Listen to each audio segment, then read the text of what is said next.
আসসালামু আলাইকুম ওয়া রাহমাতুল্লাহ। স্ক্রিনে দেখানো এই মুসলিমের আসল পরিচয় এবং তার সাথে ঘটে যাওয়া অলৌকিক ঘটনাগুলো জানলে আপনি আশ্চর্য হয়ে যাবেন।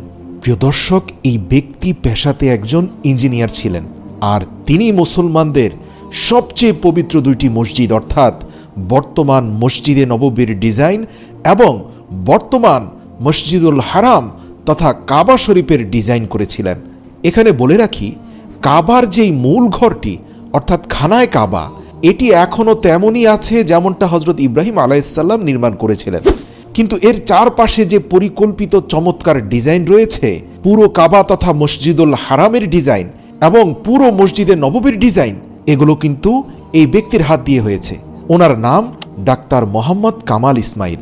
আসুন আজকের ভিডিওতে আমরা জানব এই দুটি মসজিদ নির্মাণ করতে গিয়ে তিনি কি মোজেজা দেখেছিলেন, যা জানার পর পৃথিবীর প্রত্যেকটি মুসলমান আশ্চর্য হয়ে যায়।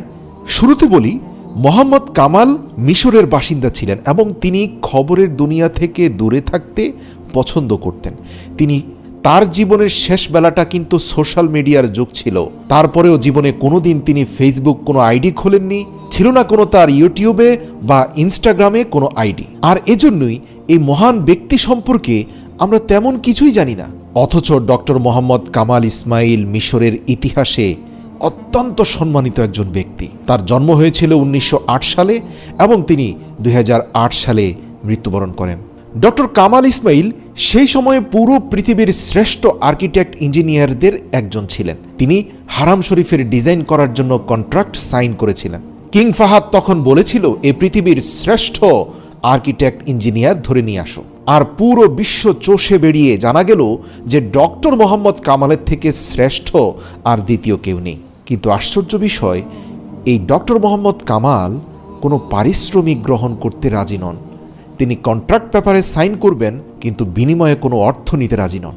ডক্টর কামালকে যখন বিন লাদেন গ্রুপ কিং ফাহাদের তরফ থেকে কোটি ডলারের চেক দিল, তখন তিনি কোম্পানিকে সোজা জানিয়ে দিলেন, পৃথিবীর সবচেয়ে পবিত্র দুটি মসজিদের কাজ করার জন্য তিনি কোনো পয়সা নেবেন না। বলেন, আমার বিনিময়ে আমি আখেরাতে মহান আল্লাহ রব্বুল আলামিনের কাছ থেকে নেব। সুবহানাল্লাহ। এই কনস্ট্রাকশনের জন্য $100 বিলিয়ন চেয়েও বেশি খরচ হয়েছিল।